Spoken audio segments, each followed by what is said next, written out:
Vamos conversar um pouquinho sobre teste de interface voltado para aplicações multiplataforma, né? Ou cross-platform no inglês aqui. Só para a gente situar todo mundo e todo mundo estiver falando a mesma língua, vamos entender um pouco primeiro o que é aplicações cross-plataformas ou aplicações multiplataforma, né? A gente colocou uma descrição que ficou bem simples, eu vou ler ela com vocês aqui. Então, o software multiplataforma é um tipo de aplicativo de software que funciona em vários sistemas operacionais ou dispositivos, frequentemente chamados de plataformas. Uma plataforma significa um sistema operacional como Windows, macOS, Android ou iOS. Legal. Bem alinhado com o que o Fagner falou, né? A gente trouxe alguns exemplos, né, de algumas tecnologias que comportam essa abordagem, né? A gente tem o React Native, o Xamarin Forms, Flutter, o Ionic e o Cordova. Hoje, como exemplo para vocês, a gente vai estar utilizando o Xamarin Forms, tá? Quando a gente fala de tecnologia multiplataforma ali, que nem eu comentei, tipo, ele tem tanto para mobile quanto para desktop, né? Nesse cenário aqui, tipo, a gente está colocando para as tecnologias mais voltadas para mobile, porque são as frequentemente mais utilizadas, né? Então, quando a gente está fazendo um aplicativo para Android ou para iOS lá, tipo, geralmente a gente quer os aplicativos iguais, né? Então, a gente colocou as tecnologias de mobile por ser mais familiarizado com multiplataforma, né? Isso. Aí, sobre tipos de testes, a gente tem uma lista de testes ali, tipo teste funcional, regressivo, exploratório, de segurança, de performance, integração, unitário, usabilidade, de aceitação e acessibilidade, né? Tipo, é uma lista bem grande aí. Tipo, os testes de interface, eles estão dentro dos testes de integração. Então, onde a gente pode validar um cenário por completo, né? É isso aí. Aí, falando um pouco mais sobre a abordagem aí de hoje, né? A gente vai estar utilizando o SpecFlow, tá? Que ele é uma alternativa open source para a gente estar trabalhando com BDD. Então, com ele a gente consegue ali agregar os requisitos, né? Os cenários de teste, bem assim, de forma alto nível, né? Com o código. Você tem até um exemplo ali da imagem ali na lateral, que tem o given, when, then, né? O dado, quando, então, que a gente consegue, então, ter uma escrita mais alto nível para validar isso ali pela tela. Então, por exemplo, se eu tivesse ali um aplicativo de calculadora, por exemplo, né? Então, um exemplo seria, né? Dado que eu estou na tela de cálculo, quando digitar o número 5 e o operador mais e o número 5, então o resultado igual a 10. Então, esse seria um cenário completo ali, um exemplo simples, né, de utilização dele. Isso aí. Tá. Aí o BDD ele é bem interessante, que ele permite que a gente integre de uma maneira bem fácil ali os papéis, geralmente de uma aplicação ágil, né? Tipo, então, a gente vai ter lá o papel do agilista, do Product Owner, que é responsável pelas regras do negócio. Aí o analista de qualidade, responsável pela qualidade do produto e validação de regras. E o dev, que seria responsável pela criação da aplicação, né? Tipo, eles vão trabalhar de uma maneira bem mais integrada, tipo, basicamente de mão dadas ali um com o outro, para fazer a entrega dessa aplicação de uma maneira mais fácil, né? Todos estão com o mesmo objetivo ali, que é ter uma aplicação com mais performance e menos problemas, né? Então, esses testes escritos de uma linguagem natural e mais simplificada, né? Tipo, ele permite que a gente valide os cenários que atendam nossas regras de negócio. Legal. Aí até mostrando um pouco mais da documentação, né, que o SpecFlow gera.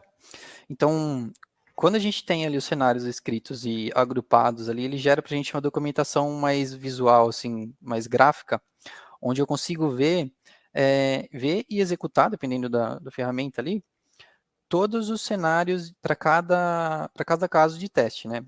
E o interessante é que se você está utilizando, dependendo da ferramenta que você está utilizando como DevOps ali, no caso do Azure DevOps, por exemplo, você consegue incorporar extensões que apresentaria no próprio projeto toda a documentação a nível tempo real, assim, né? Então, ele já serve basicamente como uma documentação da própria aplicação.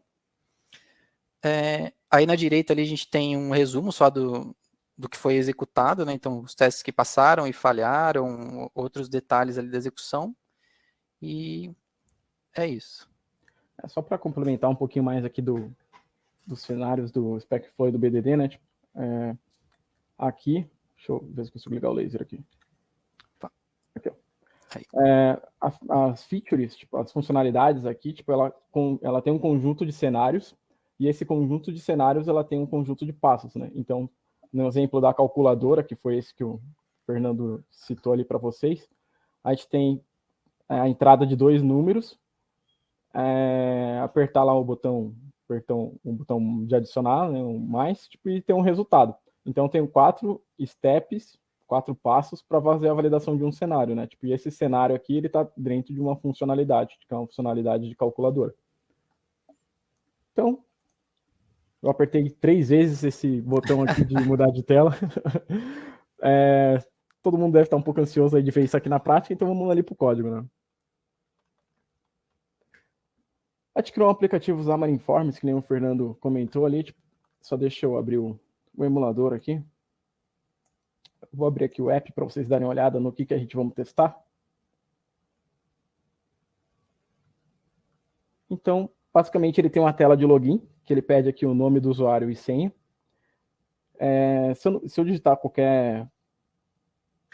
o nome de usuário ou a senha inválidos aqui, tipo, vou até apertar o botãozinho de confirmar aqui, tipo, ele vai dar um login, falha no login, né?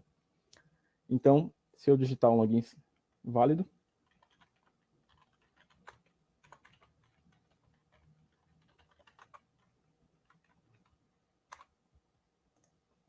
ele vai bater no API e vai devolver uma lista de produtos.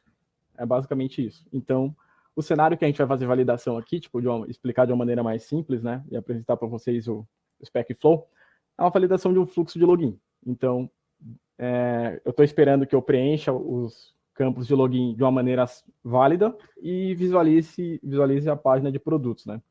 Se eu não conseguir visualizar essa página de produtos, tipo, o teste tem que apresentar um erro, ou se eu digitar um login inválido, o teste também tem que apresentar um erro, ou a não ser que seja um teste que eu esteja confirmando aquela validação de erro, né? Tipo, testando o resultado negativo, né?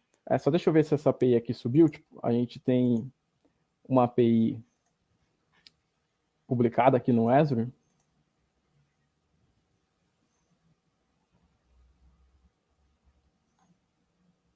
Ela só tem um métodozinho get que ela retorna 5 produtos. Eu vou continuar tocando aqui, tipo, enquanto ela deve ter ficado parada, ela deve ter desativado lá.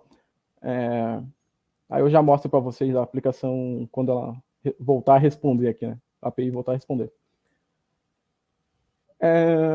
Então, vou primeiramente mostrar como é que é a escrita desse cara dentro do SpecFlow, né? Do fluxo do BDD. A gente tem a nossa funcionalidade, que é a descrição de todo o contexto que vai ser testado. Então, aqui eu coloquei que é a validação da tela de login. E os cenários em si, né? Tipo, esses cenários, eles estão com as palavras reservadas ali que o Fernando comentou, né? Que é o dado, o quando e o então. Então, o cenário que eu estou escrevendo, o primeiro cenário aqui, é um usuário navega até a tela de produtos. Então, ele tem que, no final, depois de digitar o login e senha, visualizar a tela de produtos. Então, eu só vou ler o teste aqui de uma forma mais simples para facilitar o entendimento. Então, dado que um usuário está na tela de login e informa um e-mail, eu coloquei o meu e-mail aqui, e informa um password, uma senha, tipo, eu coloquei uma senha, que é uma senha válida, ela está fixa lá, né? Quando ele pressiona o botão de login, então ele tem que ver a tela de produtos. É um cenário tipo de uma linguagem bem natural e simples, né? Quando a gente fala bastante de BDD lá, tipo, automação de teste de interface, a gente pensa muito em dev, né? Tipo, desenvolvedor vai ter que fazer, tipo, automação aí. Por mais que o pessoal de análise de qualidade, eles já fazem muito desses trabalhos de automação de teste, faz mais sentido o desenvolvedor escrever essas automações, porque ele conhece mais os padrões de código, tipo, que às vezes não é tipo não é responsabilidade do pessoal de QA, né? Então, se o pessoal de QA tipo fica com a parte de escrever o cenário, que é um cenário válido, ele também evita que o desenvolvedor lá vai fazer um teste engessado ou aquele caminho feliz. Então, é basicamente os dois trabalhando juntos, né? Tipo, ele vai escrever o cenário desse jeito assim, de uma linguagem que ele está mais habituado, e o desenvolvedor vai escrever tipo a automação, né? Então eu vou mostrar para vocês como é que fica essa automação na aplicação. Acho que é importante comentar ali Legal. também que a gente está usando em inglês, né? Mas é possível alterar a linguagem da escrita também, né? Então, se colocando ali uma configuração na própria feature, a gente conseguiria mudar para português, por exemplo, e escrever tudo em português. E como o Fagner comentou, né, a gente acaba até validando a nível de negócio, assim, né, tipo, o que a gente implementou no aplicativo de fato. Então, esse seria o resultado final, né, tipo, teria que passar por esses cenários para estar válido, para estar de acordo com o que foi solicitado. Isso aí. Deixa eu abrir o app de novo aqui. Acho que subiu a API lá, né? Subiu.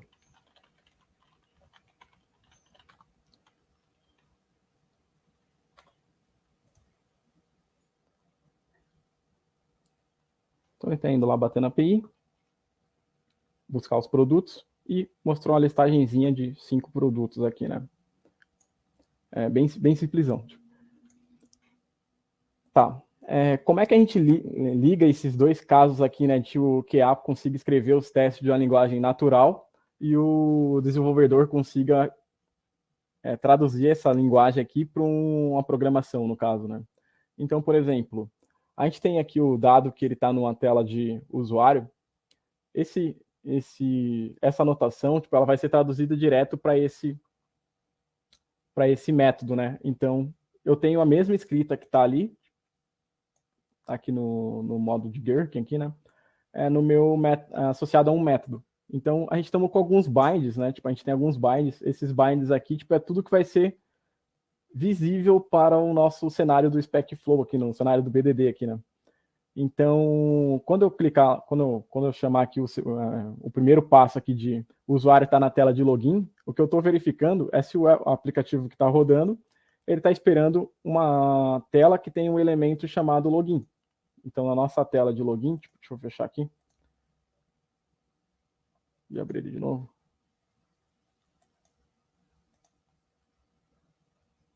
Na nossa tela, nossa página de login, ele tem lá um textozinho de login. Ele vai esperar isso por 1 minuto. Se ele não localizar esse texto por 1 minuto, tipo, ele vai mostrar lá uma mensagem de erro no teste, falando não foi possível localizar a tela de login, né? E se tudo der certo, tipo, ele vai tirar um print screen lá da tela, tipo, para provar que pode gerar um artefato e provar que aquele usuário realmente está na tela de login, né? Então, deixa eu abrir aqui, ó. Ele está pesquisando por esse texto aqui. Assim para todos os outros passos, né? Tipo, informar um e-mail, eu coloquei um pattern aqui, tipo, um padrão, tipo, um texto. Então, não importa qual e-mail eu informe, né? Eu consigo mudar ele em tempo de execução aqui. Eu poderia, por exemplo, colocar só Fagner aqui, fagner@cint.com. Legal. Aí a mesma coisa eu fiz para o password, tipo, para informar o password, que é esse cara aqui. E apertar o botão, né? O botão a gente tem uma interfacezinha de tap que a gente localiza tipo alguns componentes que estão marcados com notation, com automation ID, né? Então a nossa aplicação lá nos Xamarin Forms, tipo, independente se fosse Xamarin Forms, tá? Tipo, Android, iOS ou WP lá, ela ia ter algum automation ID, né? Que seriam os IDs de automação para a gente conseguir capturar aquele componente. E se ela não tiver, a gente precisaria entender qual que é a árvore de estrutura dos elementos para poder interceptar aquele campo e fazer alguma ação nele, né? Só para terminar aqui, tipo, para a tela de validação, quando eu preciso ver a tela de produtos, eu estou procurando o componente mobile phone, que é um elemento que está vindo lá da API.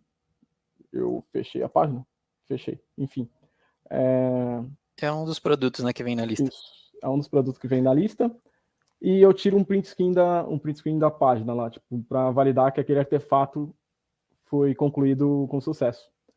Se eu estiver esperando a mensagem de erro, tipo, o usuário está esperando visualizar uma mensagem de erro, eu estou procurando a mensagem que está direto na página de login, que é o login com falha.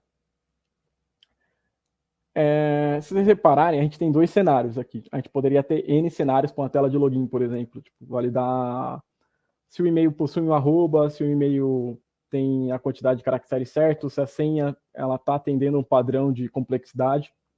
Teria vários casos aqui, a gente colocou 2. E a maioria desses cenários, tipo, a gente repete uma lista de passos. Por exemplo, eu sempre tenho que estar na tela de login e eu sempre tenho que preencher um campo e sempre tenho que apertar um botão. Então, em vez de eu ficar saindo, escrevendo, tipo, toda vez o teste com aqueles mesmos passos, a gente reutiliza esses passos, né? Então, se vocês repararem, esses 4 passos aqui que estão selecionados, eles são iguais nos 2, tipo, o que muda, tipo, a única diferença é o texto que eu estou passando para a senha. Então, um eu estou informando a senha válida e um eu estou informando a senha inválida. E ele vai executar os mesmos passos que estão aqui, né? Então, a gente tem essa reaproveitação dos cenários de testes. Quer comentar alguma coisa aqui? Eu esqueci alguma coisa? Eu acho que é legal também só comentar, até nessa questão do screenshot, né? Como o Fagner falou, ele acaba gerando um artefato lá, mas acho que é bem importante para a gente também no sentido de, quando tiver necessidade de fazer um teste de regressão, por exemplo, a gente consegue reprocessar, tipo, todas as features que já foram feitas até o ponto e gerar as evidências de que isso está funcionando como deveria, né? Então, de certa forma, ele já serve como evidência para que isso estivesse rodando corretamente. A gente fizemos alguns testes também com pipeline integrado, com uma esteira de integração contínua, né? Que ele executa os testes unitários depois de construir a aplicação, aí roda os testes de interface, e esses testes, tipo, eles geram, tipo, esses screenshots direto no próprio pipeline, né? Então ele fica como um artefato de evidência de que aquela aplicação está funcionando. Beleza, gente, eu vou rodar os testes aqui para a gente conversar um pouquinho mais sobre esse cara. Então, a gente tem 3 testes aqui, ele está marcado. Aí vocês vão perguntar, pô, Fagner, você comentou que você tem 2 cenários só, né? Tipo, um cenário para o login válido, que ele vai visualizar a tela de produtos, e um cenário para visualizar o login inválido. Tipo, o que é esse outro terceiro teste? O terceiro teste aqui, tipo, a gente já vai comentar sobre ele, que é um teste sobre o Ripple aqui. Eu não vou adiantar as coisas, então vamos rodar aqui esses 2 cenários de testes.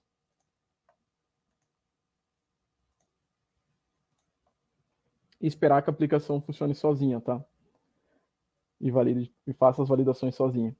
Eu acabei não comentando, né? Mas toda vez que a gente roda os testes aqui, os cenários, ele tem um background aqui, tipo, então ele, antes de rodar o cenário de teste, ele executa a tarefa de background, que a tarefa de background é executar o app. Então, vou até abrir para vocês aqui. Espero que ele não rode o teste junto com o que eu estou montando aqui. Aí deixar o emuladorzinho do lado aqui enquanto o teste está rodando. A tarefa lá do background é essa tarefa aqui, ó. Eu tenho um bind, então ele está visível para os meus artefatos, para minhas funcionalidades do SpecFlow lá. E dado que eu estou startando o aplicativo, aí eu vou escolher a plataforma, qual aplicativo que o aplicativo está rodando, se é no iOS, se não, estou considerando que é um Android, mas eu poderia criar outras interfaces, não utilizando o Xamarin Test, que é esse contexto aqui, mas eu poderia colocar o drive que eu quiser, tipo, não importa qual plataforma que a gente está rodando esse teste, desde que sejam mesmo cenários de testes, né? Então aqui eu estou procurando um aplicativo que está instalado com, tanto no Android quanto no iPhone lá, que está instalado com um pacote chamado com.companyname.crossplatform.test. Esperar ele rodar aqui. Aí ó, começou a executar o teste.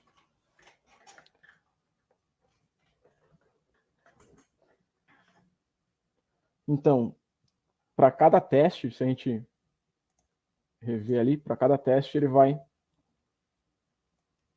Ele abre o app de novo, né? Vai abrir o app de novo e vai refazer o fluxo.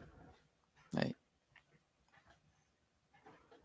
Um ponto importante quando a gente está rodando esses testes, esses formatos de teste nesse Xamarin UI Test, ó, ele está rodando sozinho ali, gente, estou mexendo em nada ali. Quando a gente está rodando esse teste e a gente fala que ele vai abrir o app, ele ignora o cache, tá? Então, por exemplo, se você está salvando o usuário num banco local ou salvando no próprio storage do dispositivo ali, quando ele abrir o app no segundo cenário de teste, tipo, esses dados que vocês estão nos dispositivos vão ser eliminados. Ele vai fazer os testes do zero. A não ser que você configure para o app ter essa característica, né? Mas por padrão ele não faz isso.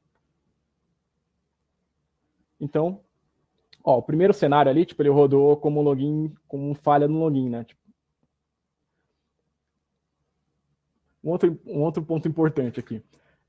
Os cenários de testes, a execução dos testes, eles rodam de forma assíncrona, né? Tipo, então, ele não tem uma ordem específica para ser executado. Por exemplo, eu coloquei aqui que o meu primeiro cenário de teste, está até com umzinho aqui, é a navegação para a tela de produtos, ou seja, eu realizar um login válido.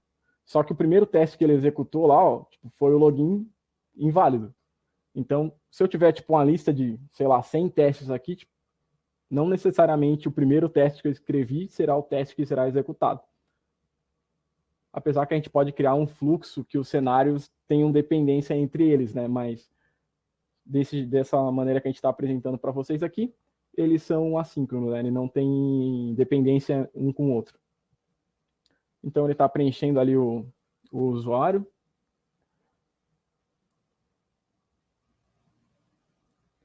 Aí poderia ter um fluxo mais completo, né? Tipo, de eu clicar num produto, abrir um detalhe, fazer uma compra, jogar para um carrinho, tipo, validar todo um cenário, por exemplo, de uma compra, assim, por exemplo. Então, ok, ele está tentando achar aquela palavra aqui, mobile phone, concluiu com sucesso. Se eu abrir os logs aqui, ele vai mostrar para a gente aqui que tem um screenshot. Deixa eu só puxar aqui. Então, ele está gerando isso aqui na pasta bin do próprio projeto. Então, tem duas screenshots aqui. Ó. Eu vou abrir as duas aqui para vocês verem. Então, como artefato e evidência da execução do teste, ele falou que estava na tela do login, que era o primeiro screenshot que ele tinha que tirar. E o segundo, ele validando que ele conseguiu fazer o login com sucesso, então ele está vendo a tela de produtos, né? Acho que é legal também, até mesmo esse fato do screenshot, né? Que dependendo da ferramenta que você está usando para esteira, como você consegue selecionar a versão de dispositivo, né? Você consegue validar, por exemplo, em versões diferentes de iPhone, né? Com resoluções diferentes. Então, você já vai ter um retorno real, né? De como se comportou aquela tela em cada dispositivo, né? Dependendo ali dos testes que você rodou. Então, acho que cobre bem aí essa parte de regressão. O legal, tipo, que nesse cenário que você comentou ali, Fernando, de, por exemplo, fazer uma gama de teste, por exemplo, do iPhone 5, 6, 7, 8, 9, 10, enfim, lá, XR e afins. Para cada dispositivo desse, tipo, ele vai mostrar tipo um screenshot de como se comportou tipo o layout da aplicação, né? Então você consegue ter um contexto real para todos os dispositivos, né? Tipo, isso rodando num pipeline ou direto num provedor cloud lá. Legal. A gente comentou um pouquinho sobre a parte de documentação. Eu estou na página do projeto aqui, tipo, eu abri o terminal aqui, né? Tipo, eu estou na pasta do projeto, eu naveguei até a pasta do projeto. E se eu instalar o CLI do LiveInDoc, a gente consegue chamar esse LiveInDoc referenciando um assembly, que é o assembly do nosso projeto. Então, quando a gente gerar esse cara, tipo, rodar esse comando, ele vai gerar uma documentação para a gente no formato HTML com o nosso resultado de testes,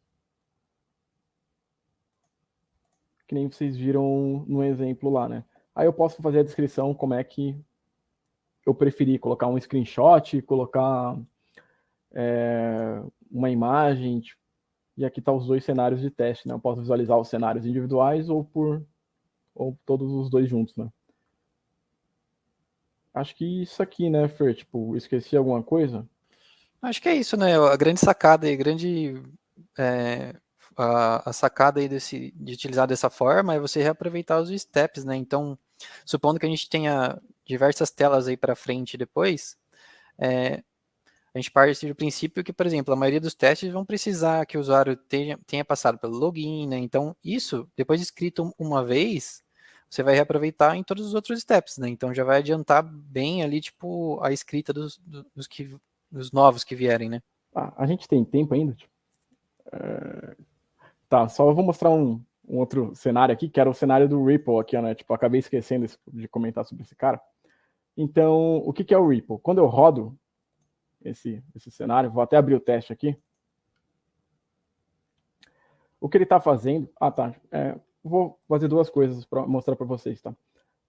Primeiro, eu vou navegar aqui até a minha classe, que era o app, que é onde está sendo utilizado tanto o iPhone lá, o Android e o aplicativo que está sendo executado, que nem eu mostrei para vocês ali, eu estava executando um app que estava com aquele nome de pacote.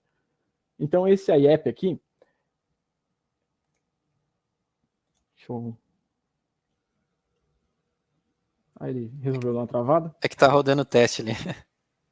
Sim. Esse app, ele tem todas as funcionalidades que a gente conseguiria fazer manualmente, né? Então, digitar um texto, fazer animações de zoom, limpar um texto, dar double clique em alguma coisa, fazer um drag and drop, arrastar e soltar, né? Os efeitos de zoom, utilizar os botões de volume do dispositivo, fazer scroll na página, rolar a página ali, e fazer tap ou pressionar e segurar algum botão. Ele tem tudo nesse app.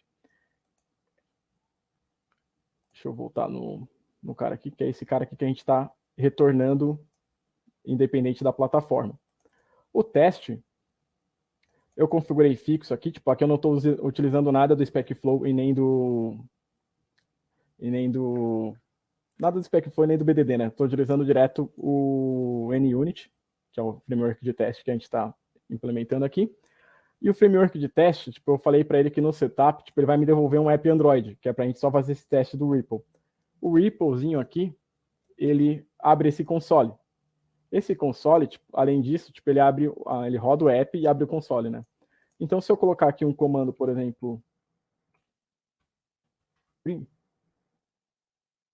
ele mostra toda a árvore de elementos desse aplicativo. Então, que nem eu falei para vocês, não importa se esse é um aplicativo Xamarin Forms, tipo, ele pode ser um aplicativo escrito em Kotlin, pode ser um aplicativo escrito em React Native, não importa a tecnologia. Eu vou conseguir identificar toda a árvore de elementos desse projeto aqui, dessa aplicação, e posso acessar através do app alguma ação, né? Então, eu sei que aqui, tipo, eu tenho o meu username entry lá, tipo, que é minha caixa de texto aqui, tipo. Então, eu posso dar um app.enter text. Eu quero fazer uma inserção de texto aqui no username entry,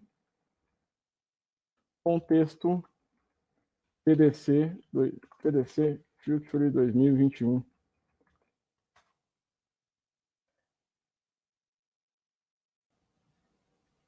Ele localizou o elemento, foi lá, preencheu o campo direto no componente, né? Ou posso, por exemplo, dar um tap no botão.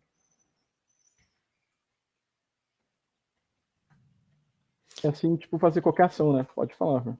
Não, é legal porque, assim, nem sempre a gente tem o acesso ao código fonte, né, do app. E ele vai servir basicamente ali como é, o, o F12 lá do navegador de uma aplicação web, né? Então, aí você consegue ver o que tem ali naquela tela para estar mapeando as coisas e fazendo os steps ali um pouco mais passo a passo, né? Se fosse uma tela mais complexa, igual o Fagner falou, né?